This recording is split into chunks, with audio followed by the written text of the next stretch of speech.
Today, Steven asks, how deep should I squat? Steven, before I get into the 3 tips that are going to help you out, I want to make sure that you're viewing your squats as a quad and glute dominant exercise. Do not view them as an exercise that focuses primarily on your hamstrings. They just aren't that exercise. Tip number 1. Now, studies have shown that quad activation actually peaks around 90 degrees of knee bend and stays consistent as you squat deeper.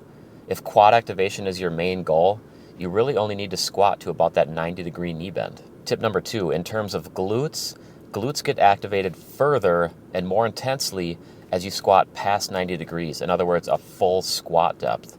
So here's the thing, if you want a side of glute gains with your quad growth, you need to squat deep.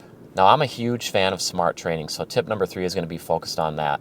Not everybody can squat deep. If you have knee pain, hip pain, or lower back pain at maximum depth, just don't squat to maximum depth. What I recommend here is setting a depth marker that's going to allow you to squat low, squat to a pain-free depth, and be consistent with your depth with each rep. So just to summarize, if you're focused on quads, squat to at least 90 degrees. If you want quad and glute growth, make sure you squat deep. And if you have pain, just make sure you avoid that depth that causes that pain.